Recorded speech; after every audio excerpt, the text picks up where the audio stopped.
guys, welcome back to Undefeated at Locals. Marvin Edgar at it again with some more Lorcana content for you guys.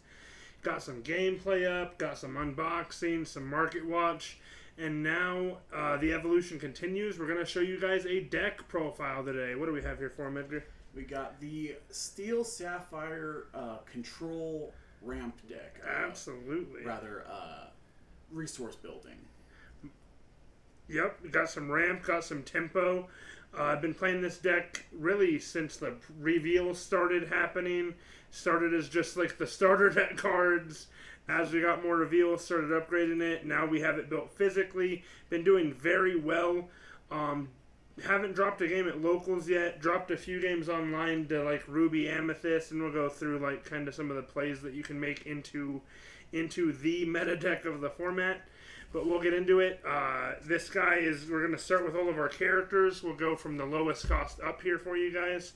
So first and foremost, of course, we are 4Xing the 1-drop Captain Hook. Not much to say about this guy. He's a 1-drop, challenges for 2, so he's a really good trade into things like Lilo. We get to trade into Lilo and live that through that challenge. Take out the 2 lore. Really good trade into a lot of early plays currently in the game. And we also get to shift into Big Hook with him. He's our turn 1 play, so very, very solid choice. One of the only choices in the game currently. We'll see more and more. Absolutely. We'll see bigger and better 1-drops. Yeah. Well, hopefully not. Yeah. Oh, you know card games. Yeah. Next up, our 2-drop. We have Grandma Tala, Grandma herself. This card is nuts, guys. Edgar mentioned the ramp. She is a very big part of that. Her one and only ability is that when this character is banished, you can add this character card to your Inkwell face down and exert it. So she just becomes a free resource. Feels real good to quest with her. Yeah, really. Like, she's a free lore most of the time on your field until somebody decides to interact with her. It's not only during challenge, it's when she's banished, period. So it really helps into even the mirror match, into fire the cannons, any removal, stuff like that. Really helps into that. Becomes a free resource against Be Prepared. It's not the best answer to that card, but at least it nets us some sort of value when it's wiped. Very good. She's a 2-drop, 1-for-1. A lot of the time you can even challenge into somebody with her, deal 1 damage, and gain the free resource. And as we've learned, if you need to fire the cannons at your own grandma. Yes, guys. Several plays of firing the cannons at Grandma powers up some of the other cards, the Legendary Bell that we'll be showing you guys here soon. Next up, our 3-cost here. Most of the time, except for 3s, we're 4Xing each of these. 4Xing Little Tinkerbell. She's a 3-drop, 2-for-2.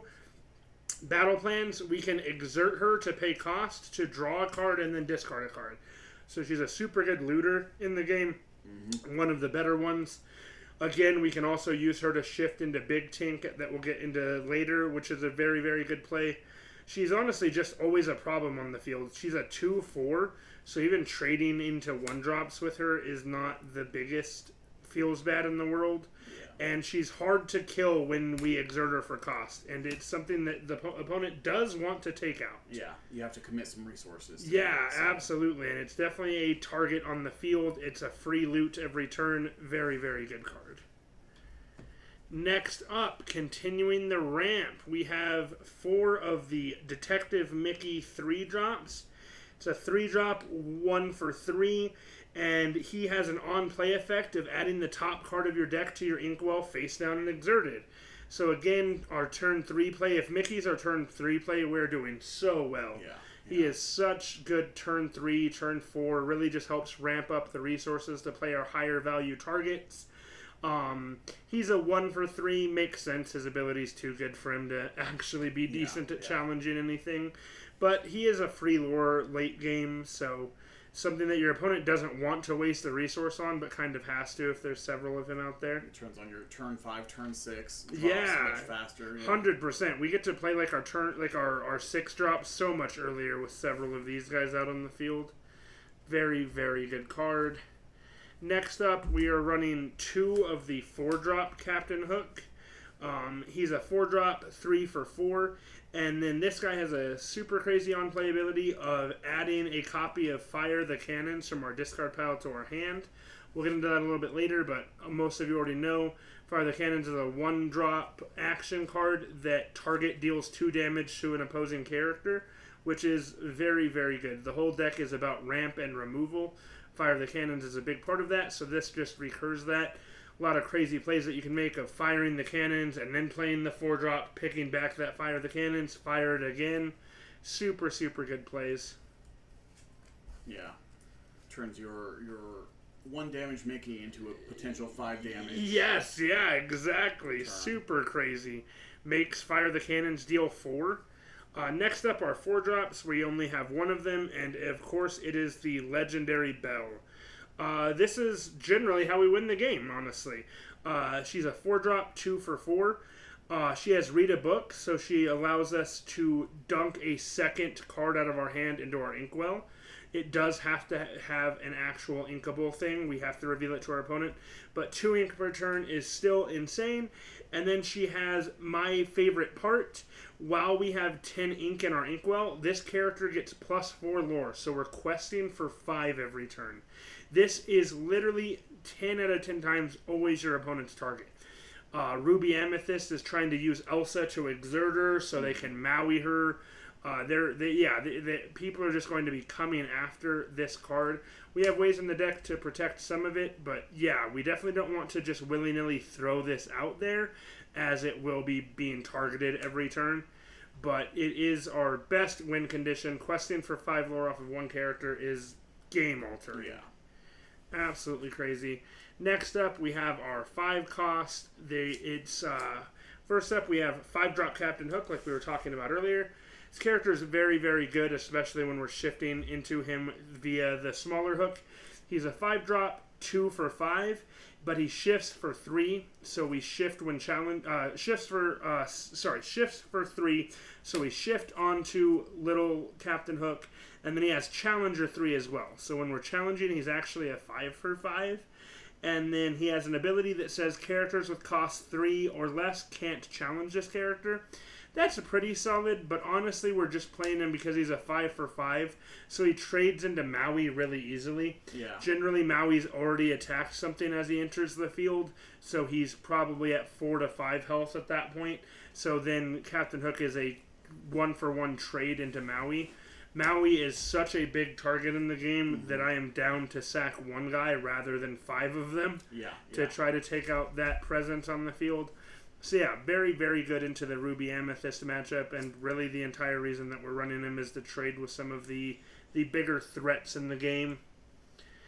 Next up, another 5-drop. We are running 4 Aurora Dreaming Guardian. This is the protection to Belle that we were talking about earlier. Aurora the Dreaming Guardian is a 3 for 5. She has a shift cost, which is really cool, guys. You can definitely, there is a play where you run more Auroras in this deck. This is the only one that we're running. The main ability that we're looking at is that your other characters gain ward. Opponents cannot choose them except to challenge. All of our characters gaining ward is absolutely insane. It's insane into Ruby Amethyst. It's insane into any Ruby deck. It's insane into the Steel Mirror matches. Especially when we play a second Aurora on the field, giving our other Aurora ward. Both of them are protecting each other. Very, very crazy. She's also not small. She's a 3 for 5 that quests for 2. So it's a constant, it's your only target now. It's your opponent's only target. It's a real threat, so they're going to have to spend actual resources to take it out. And that's if we decide to quest with her, right? Oftentimes in the early game, you're just leaving her readied. That way, none of your board is touchable. Yep. So yeah, very, very good protection. Very, very good mid to late game threat on the questing for 2 lore. Next up, the other character that we're actually shifting into, Big Tink. Big Tink, Tinkerbell 6-drop, 4 for 5. Tink has several abilities. So she can shift for 4, so we can shift and only pay 4 instead of 6 onto Little Tink, which is very, very good in this game right now. She has Rock the Boat, so when you play this character, deal 1 damage to all opposing characters. That ability is insane, guys. Especially in our deck where we're running things like Fire the Cannons, Grab Your Swords. We're just dealing constant damage to every target on the field. And then she has Puny Pirate. During your turn, whenever this character banishes another character in a challenge, you may deal 2 damage to chosen opposing character. I cannot stress how crazy this ability is. Yeah. We can target one of their exerted characters, one of the ones that they're questing with, and then banish it, and then target an unexerted character, probably wiping it out. Really good into like the aggro matchups. Even today at locals, there was several times where I dropped 2 Lilo across the board because I challenged their exerted one and then dealt 2 to their unexerted one. So very, very good board wipe for any of the decks that are trying to just play small 1-2 costs. Yeah. Especially paired with things like Fire the Cannons, Grab Your Sword. Yes, absolutely. We're just dealing constant damage. Yeah, absolutely. And again, she's not small either. She's a 4 for 5 that quests for 2. And again, is a very, very real threat on the board. Your opponent will want to spend resources to take her out. Very, very solid card. Next up, shooting right into 7 drops. We run one of those, and it is Hades. Oh boy, Hades. Once again, even more like pseudo removal. 7 drop, 3 for 6, quests for 2. All insanely good stats. And then he has, is there a downside to this? Answer, there is not. There is no downside to this card. On play, we can target opposing character and put them into their inkwell face down and exerted. Very, very good removal card. Takes out any threat that we're not trying to deal with. Really good targets are something like Elsa in Ruby Amethyst. We can stop them from exerting our characters anymore. So many great targets. Great into like these Emerald evasive decks where we don't always find Grab Your Swords, but we find Hades to bottom deck their Hans. Very, very solid card. And it puts it into their ink, so we no longer have to deal with it ever again. Yep. It's insane. Yeah, super solid.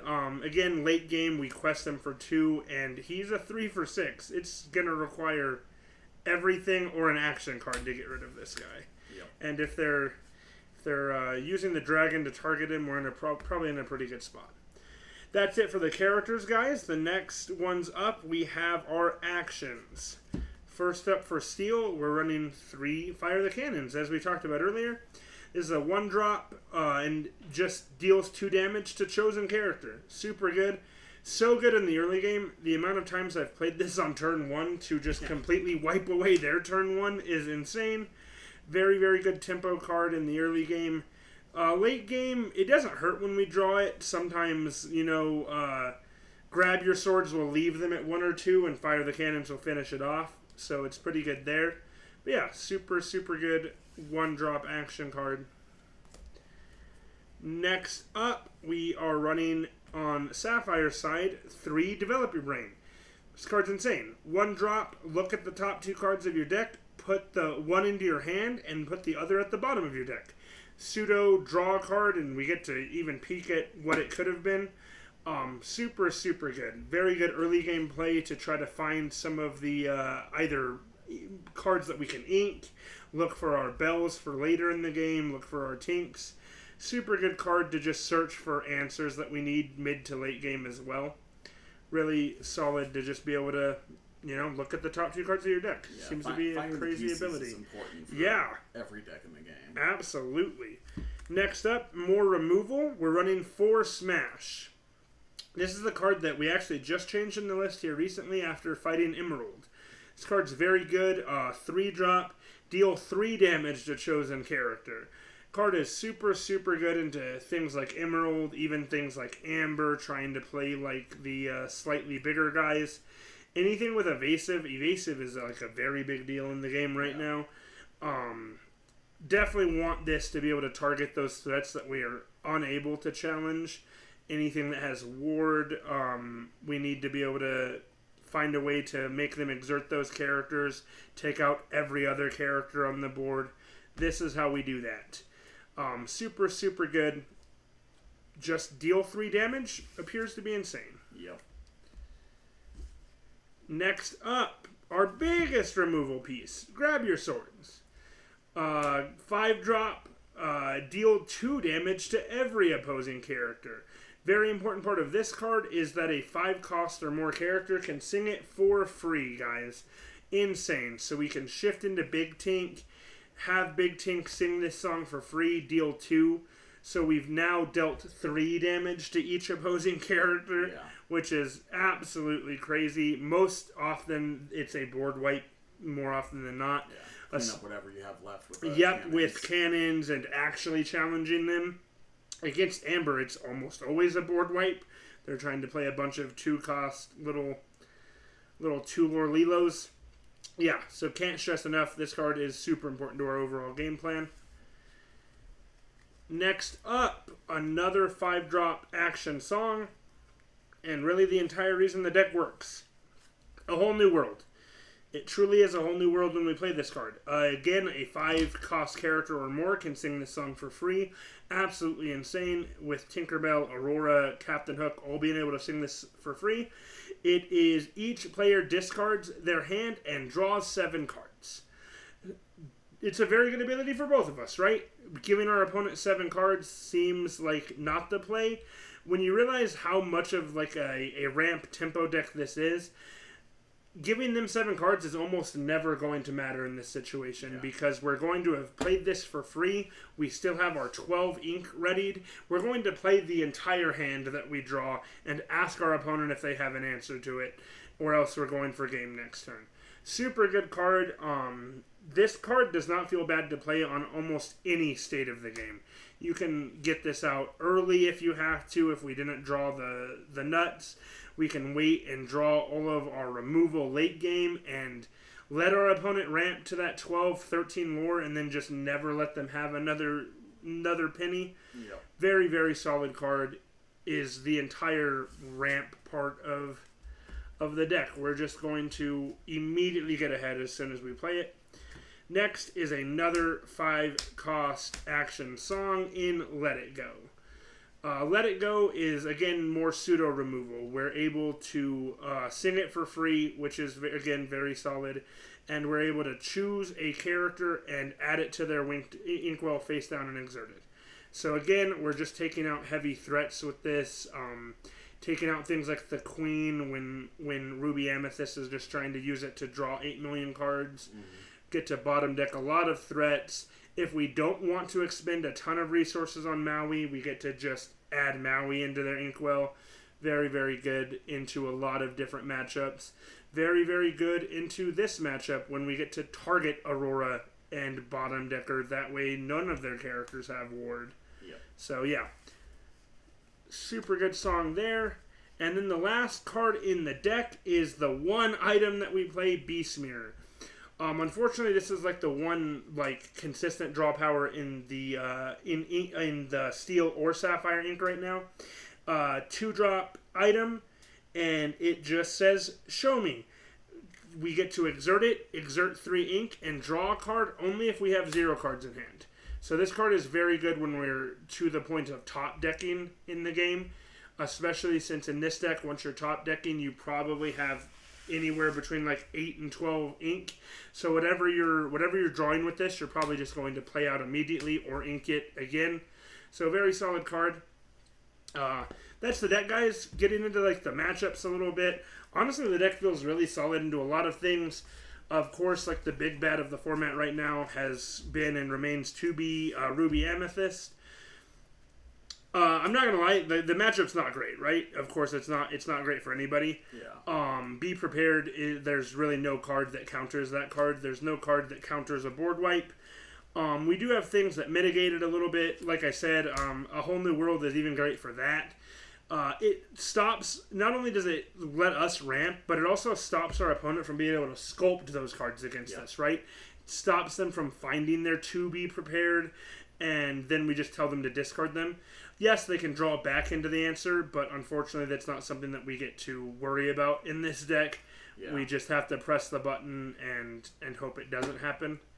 It gives you a minor advantage. You know, they play their be prepared. If they don't have something to sing it for free, then they spent a lot. Yep, yeah, exactly. You get to rebuild your board. Yep, 100%. And like, don't overexert yourself, right? Don't overexert into these be prepared plays.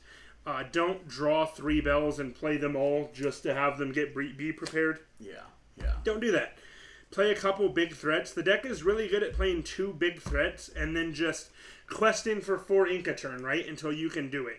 Play out your Captain Hook, your Tink, your Hades, and just use those as your threats against that deck. If they can't do anything about it, then you're just questing for 4 lore a turn.